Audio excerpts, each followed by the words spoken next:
Salam alaikum, salut à tous. Bon, vous avez passé toute la période à Abaya pour mieux masquer qu'il manquait un enseignant dans la moitié des établissements scolaires de France, que les handicapés ne pouvaient pas avoir accès encore à un système scolaire.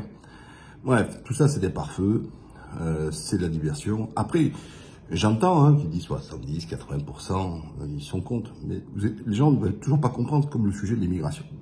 La question n'est pas de se dire si vous êtes contre tout ça, c'est de vous expliquer que est-ce que c'était la priorité, est-ce que ça fait partie des nécessités d'une rentrée scolaire pour une poignée de personnes et pour un morceau de tissu. Voilà, c'est tout. L'immigration, c'est exactement la même chose. Je suis pas un idéologue, comme on est en France. Je crois qu'on est un des rares pays au monde qu'on est incapable de traiter la question de l'immigration avec distance, objectivité et comment vous dire, sans vouloir faire ses emplettes électorales. Alors, qu'est-ce que je veux dire par emplette électorale? C'est que de tout temps, ça a été un peu comme ce qu'on appelle en business un produit repoussoir. Alors, il est bon ton de charger l'immigration. Alors, pour moi, l'immigration, c'est ni une chance, ni un malheur, ni rien.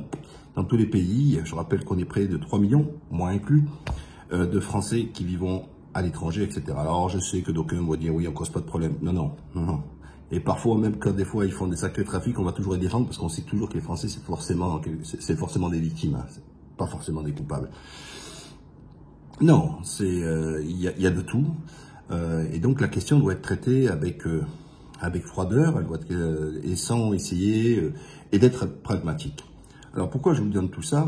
C'est que là on voit Macron qui est en train de faire la danse du ventre auprès de la droite qui monte les surenchères, qui ne parle que de ça, hein, que d'immigration, mais la droite, à croire que vous n'avez pas été au pouvoir. Moi je suis de droite, mais pas de cette droite-là, hein, qui est...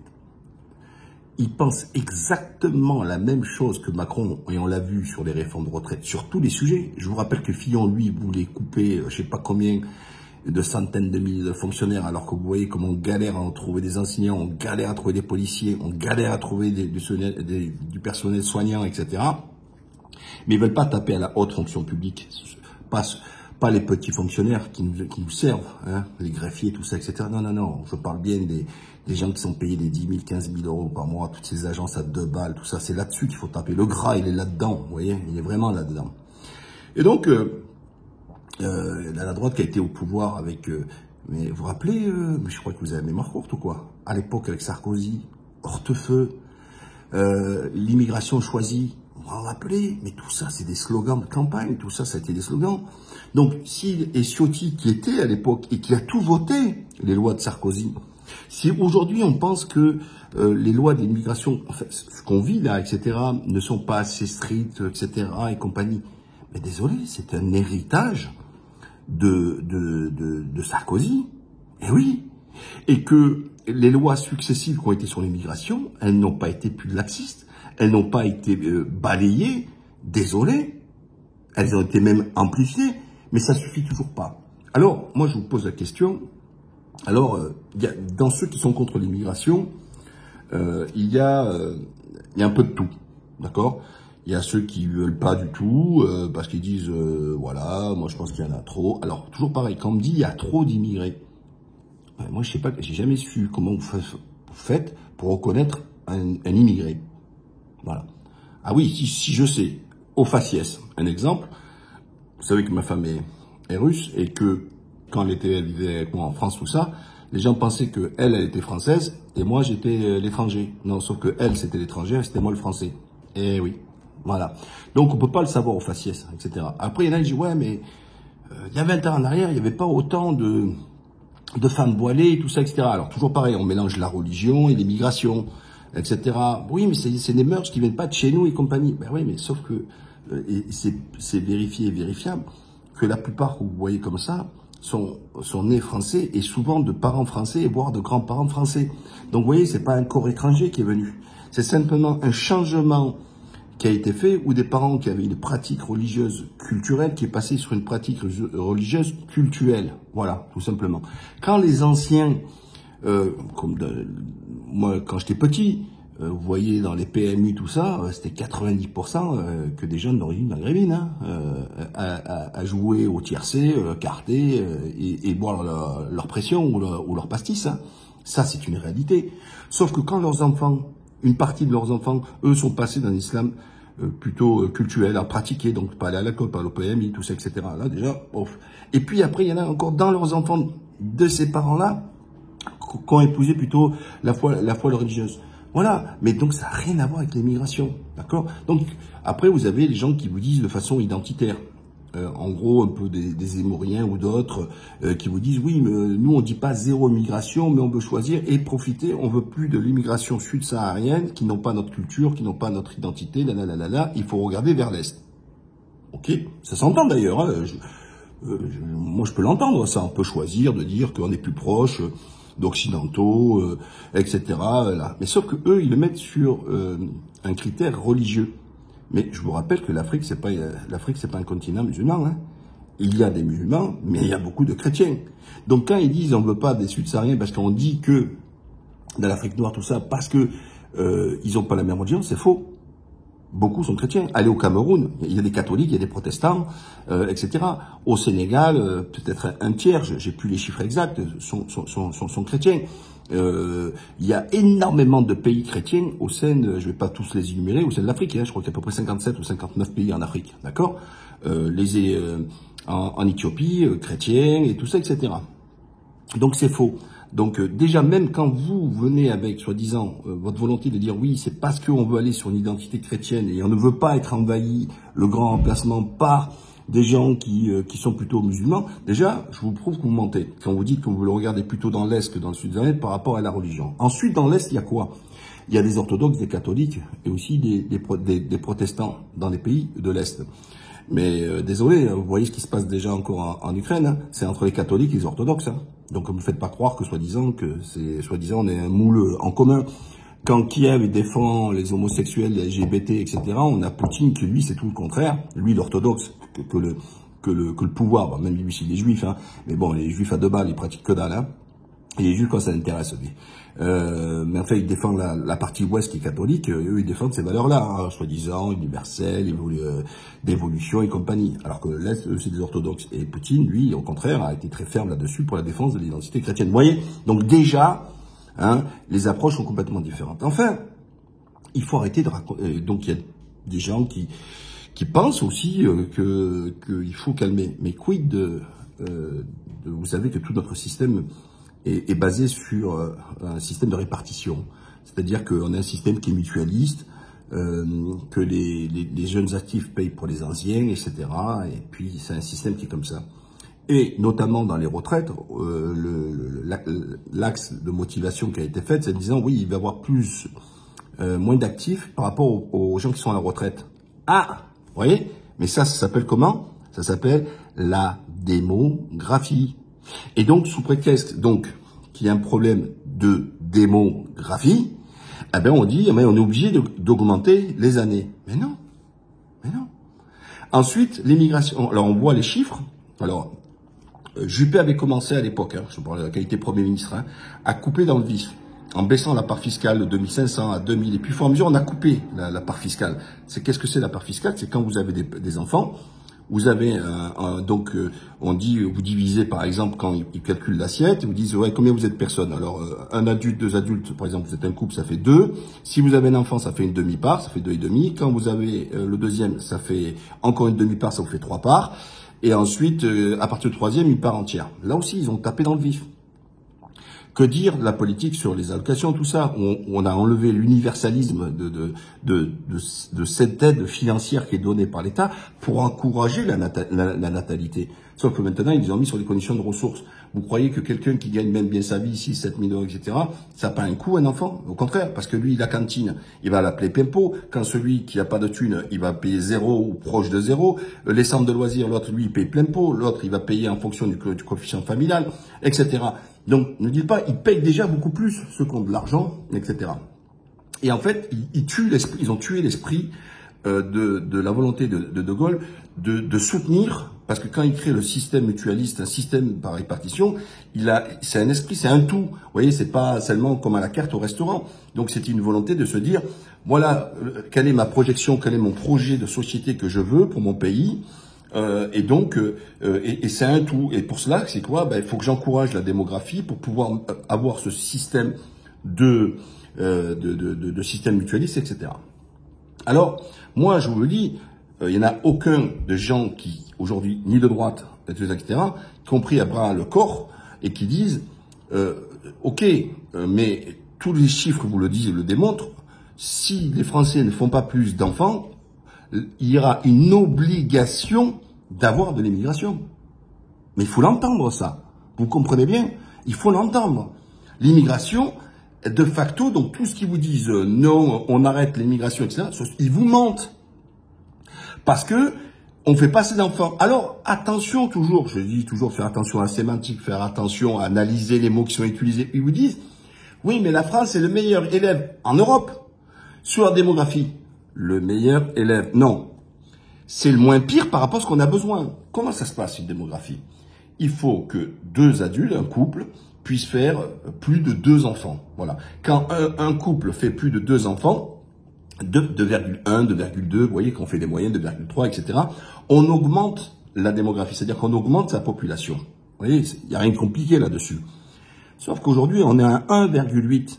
Ça veut dire que les adultes ne font pas assez d'enfants pour simplement maintenir les à peu près 67 millions d'habitants, d'accord? Migration comprise.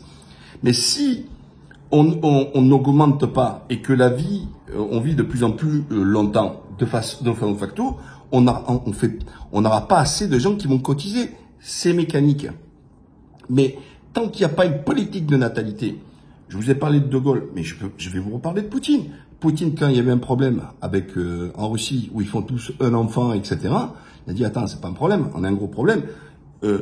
On passait de 170 millions, on descend à 150 et quelques millions d'habitants, ils perdent des habitants parce que tout simplement, ils font pas assez d'enfants. Qu'est-ce qu'il a fait? Bam! Je crois que c'est à peu près à partir du deuxième, 10 000 $. Voilà, une prime et tout. Et là, il fait et comme par hasard, les chiffres de la natalité, ils sont en train d'augmenter, et la démographie, elle s'améliore en Russie. Le but, vous vous rappelez, il y a 20 ans, même en arrière, ou 30 ans, on disait toujours, les gens, ils font des enfants pour l'argent. Vous vous rappelez? C'était tout ça.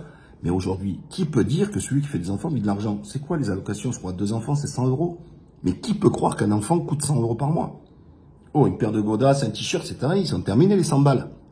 Donc, au problème, beaucoup de gens ne font pas aussi d'enfants parce que ça a un coût financier et que les gens, ils sont déjà étranglés.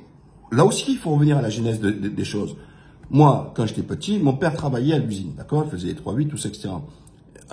Et à côté des 8 heures, il faisait quelques travaux un peu au black pour améliorer la vie de tous les jours. Mais avec un salaire, ça suffisait de tenir. Avec 4 enfants, hein, ça suffisait.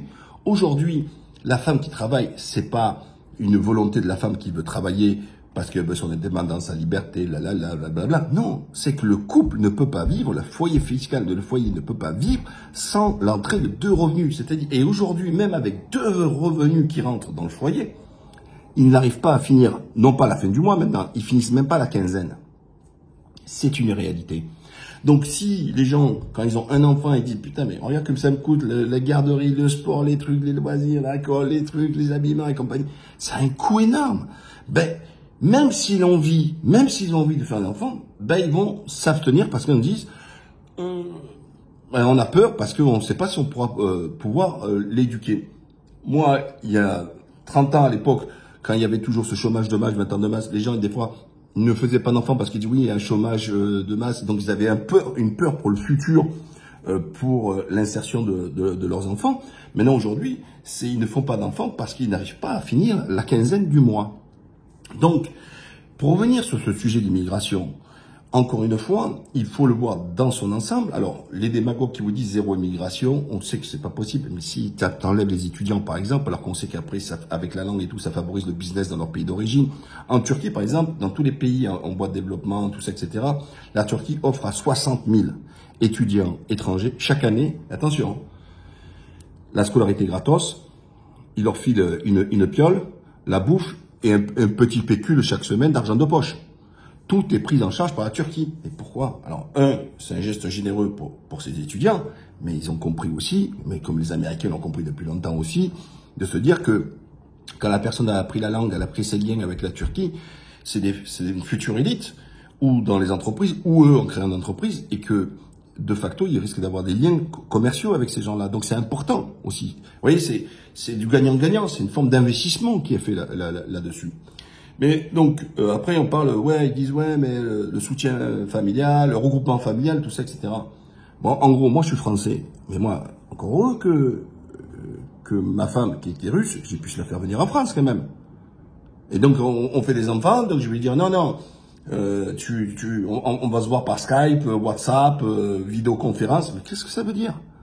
Par contre, et moi je suis français, hein, parce que toujours pareil, il vous parle du regroupement familial, mais c'est l'étranger qui est là, qui fait venir sa famille. Il n'y a pas que ça. Hein. Il y a des Français comme moi et d'autres qui sont mariés avec une étrangère et que tout naturellement, ça s'appelle le regroupement familial. Elle vient vivre avec moi parce que je suis français. D'accord? Donc là aussi, on va taper. Bref, je ne dis pas qu'il faut pas... quelqu'un qui rentre de façon illégale, l'immigration, c'est considéré comme un invité. Voilà, pas un évité, un invité. Et que si la personne s'affranchit des règles pour pouvoir faire la demande, bien sûr que moi je suis pour son expulsion. Je suis très strict, j'ai pas besoin. Sauf qu'aujourd'hui, on leur donne un papier, on dit par tes propres moyens, tu dois quitter le pays. Bah, autant lui dire, reste ici. Hein. Donc oui, tout ça, je suis d'accord, qu'il faut faciliter, oui. Mais là aussi, il faut supprimer le mensonge. Rien ne peut se faire à l'échelle française. Parce que vous savez que quand ils ont une carte de séjour, ils ont une libre circulation dans l'espace Schengen. Donc ça veut dire que quand l'Allemagne, elle, ça fait des années qu'elle a choisi l'immigration, parce qu'ils font plus d'enfants. Hein. C'est fini. Eux, ils sont mariés, ils font l'amour avec le boulot, ils font plus d'enfants. Voilà, c'est un pays de vieux. Donc eux, ils sont morts. Voilà, ça, il faut être clair, ils sont cramés les Allemands. Donc ils le savent ça. Mais s'ils filent un Allemand, l'Allemagne pourra venir en France. Eh oui, parce qu'il y a la libre circulation. Il n'y a pas de frontières, d'accord? Donc l'espace Schengen, libre circulation des étrangers.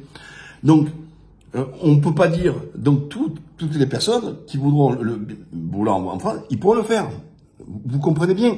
Donc démagogie, parce qu'il n'y a rien qui est proposé en face pour la démographie, parce que encore une fois, je vous fais la démonstration que il faut des actifs en France, et pour cela, si on veut enrayer l'immigration, il faut accentuer la démographie.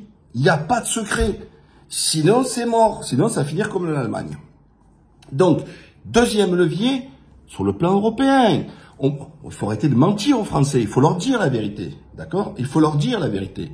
Mais quand vous avez même Ciotti, tout ça, qui viennent en disant, ouais, mais on change la Constitution. Ok, tu changes la Constitution. Mais tu vas faire quoi avec tes contrats européens? Ça veut dire que tu dois faire fi des contrats européens. Or, le droit européen s'impose aux États. Ils peuvent pas faire ce qu'ils veulent. Là aussi, ils mentent. Donc, il peut pas dire, je reste profondément européen, ne pas respecter les règles européennes, parce que moi, j'ai avisé au niveau de ma constitution. Tu mens en français. Si tu es honnête avec toi-même, tu es dit, je révise ma constitution et je sors de l'Union européenne. Ah! Voilà. Ça, c'est faire preuve d'honnêteté intellectuelle. Sauf que ce qu'il ne fait pas, ce nabo. Donc, je continue sur l'immigration. Qu'on choisisse qui on veut, ça me dérange pas. Vous voyez, moi, je suis pas en train d'idéologie, ni porte ouverte à tous, ou porte fermée à tous, mais je suis quelqu'un de pragmatique. Voilà. Et je l'ai toujours dit, vous voyez, j'ai pas de problème là-dessus. Quiconque s'affranchit des lois, qui crée, quel que soit le délit, qui soit mineur, prends tes affaires et tu dégages. Parce que quand tu viens dans un pays, tu es un invité, et un invité, il renverse pas la table. D'accord? Il s'assoit pour être à disposition pour qu'on lui serve à manger, et etc. Il dit merci quand on le sert, that's it, d'accord? Mais si c'est pour arriver à te dire, vas-y, ou je vais te chourer quelque chose, je jette la chaise, etc. Non, tu prends tes affaires et tu dégages. Voilà. Donc comme ça, c'est très clair, vous voyez? Moi, je suis pas pour la double peine. Moi, je suis pour la simple peine. Tu t'es manqué, tu dégages. Voilà. C'est réglé. Si vous voulez choisir plutôt des blancs, parce que donc tout à l'heure je vous ai fait bien la démonstration que c'était pas un problème de chrétienté, puisqu'il y avait des Africains chrétiens, mais c'était bien les couleurs blancs, donc ils voulaient que des blancs. Bon, ok, Mais sauf que tous les pays de l'Est aujourd'hui ont un problème de démographie. Et donc là aussi, on voit encore les hypocrites. Et oui, dans les pays de l'Est, si la France est celui qui a les meilleurs chiffres, alors ça ne lui permet pas de renouveler les générations, imaginez-vous les autres qui sont mauvais, ils sont dans l'Est. Quand vous croyez qu'ils ont attendu le conflit, les Polonais, ça fait longtemps qu'ils ont ouvert la frontière avec les Ukrainiens. Pourquoi? Parce qu'ils ont un problème de démographie et qu'ils ont un problème de personnel. Donc ils ont ouvert à open bar avec les Ukrainiens. Voilà. C'est vrai que l'immigration a toujours été une variable pour pouvoir peser sur les salaires et que quand les gens ne veulent pas y aller, alors c'est toujours pareil, quand on est ce qu'on appelle le plein emploi, ben parce qu'il y a le plein emploi que les gens ils ont plus ou moins le choix, ben c'est parce qu'ils ont le choix qu'ils ne veulent pas faire des métiers qui sont difficiles et qu'ils estiment mal rémunérés. Et que dans le cas contraire, quand on est dans un système de chômage de masse, ben naturellement les gens ils prennent n'importe quoi pour bosser parce qu'ils en ont besoin pour vivre. Vous voyez, c'est toujours pareil, c'est avoir l'embarras du choix ou le choix de l'embarras. Et qu'on sait que plus le chômage est bas, plus c'est les salariés qui sont rois. Plus le chômage est haut, plus c'est les patrons qui sont les rois et qui vont vous dire t'es pas content, il y en a 10 qui attendent. Ben, aujourd'hui, ils peuvent plus le dire. Donc, ils sont en train d'inventer une amélioration du système de travail, peut-être une meilleure rémunération, des meilleurs avantages, etc. Donc, ça veut dire que c'est le patron qui lâche pour pouvoir attirer, puisqu'on n'attire pas les abeilles avec du vinaigre. Voilà, hein, vous comprenez bien le schéma ludique. Et enfin, pour conclure sur cette question de l'immigration, moi, je peux entendre, on dit on limite, on limite, on met le nombre, tout ça. Je vous ai dit que j'ai pas de problème là-dessus, etc. Mais seule chose que je veux vous dire, c'est que ceux qui vous présentent comme la solution finale, en vrai, l'immigration, la choisir, prendre du blanc, plein, tout ça, etc. En fait, ils ne font que vous exciter, mais ce sont des gros démagogues. Parce qu'ils n'auront pas répondu aux deux questions que je viens de vous soulever. L'encouragement à la démographie, c'est-à-dire refaire du gaullisme, encourager les familles, leur permettre un soutien financier important pour les inciter à faire des enfants et ne plus avoir peur de l'avenir, de ne pas avoir peur d'apprendre qu'un enfant soit une charge, d'accord, etc. Et puis, il faut le dire une fois pour toutes, tout notre système repose comme ça sur cette démographie. Et donc, ceux qui font des enfants enrichissent le système. Quand, par exemple, bon, je parle pas moi de mes 8 enfants, mais allez, parlons-en. Je fais 8 enfants, et en plus je vais plus en France, je vais en Turquie. Mais admettons, je suis en France, j'ai 8 enfants, je nourris les systèmes. Je peux nourrir pour 4 couples pour leur retraite, d'accord? 4 fois 2, 8, ok, pour leur retraite. Mais celui qui fait pas d'enfants, ou qui peut pas, par choix, maintenant il y a aussi des écologistes qui veulent faire une décroissance même humaine, ouais, bon bref, voilà. Mais eux, ils ont une carence de 2. Et pourtant, eh ben, ils vont, cotisation retraite, ils paient exactement la même cotisation que celui qui a 8 enfants. Sauf que celui qui a 8 enfants, il a permis à des enfants de vouloir payer après ses cotisations retraite, celui qui a 0. Donc peut-être réfléchir à un bonus-malus dans ce système-là. Alors, je vais vous dire que je m'écarte par rapport à l'immigration, mais c'est simplement pour vous donner des pistes. Est-ce qu'on fait une politique, si on veut avoir une politique d'immigration réduite, etc., pouvoir contenir moins de monde et tout ça, etc., on ne peut pas faire fi de la démographie. Et qu'il faut une politique là-dessus. C'est l'un va avec l'autre. C'est pas fromage et dessert. Donc, si vous voulez réduire l'immigration, il faut passer par une politique de la natalité. Et il faut une politique familiale. Voilà. Vous voyez, c'est tout ce que je soulève. Après, chaque Français, il voit sa part à celui qui veut la réduire beaucoup, celui qui en veut pas beaucoup.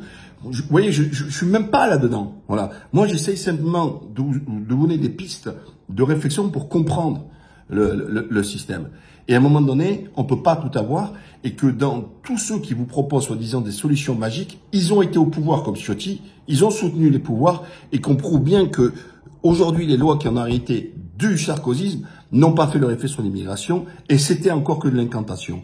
Et c'est exactement la même chose qu'ils continuent à faire, c'est de l'incantation. Ce sont purement ce qu'on appelle des emplettes électorales, parce qu'ils n'ont rien à dire sur tout le reste, parce qu'ils pensent exactement la même chose que Macron. Et donc, il faut pouvoir à un moment donné se distinguer, se définir, et qu'il reste que l'islam et l'immigration. Voilà. Donc, Inch'Allah, ils font une loi la plus dure sur l'immigration, vous voyez, ouais, je vais être clair, et ne cassez plus les bonbons avec ce sujet-là. On passe à autre chose. Mais sauf que là, l'autre chose, il faudra être force de proposition, hein. Puis il faudra répondre sur tous les sujets qui sont importants. Et des défis, nous en avons un bon paquet en France. Vous voyez? Voilà. Allez, n'oubliez pas, abonnez-vous partagez, likez, à la prochaine.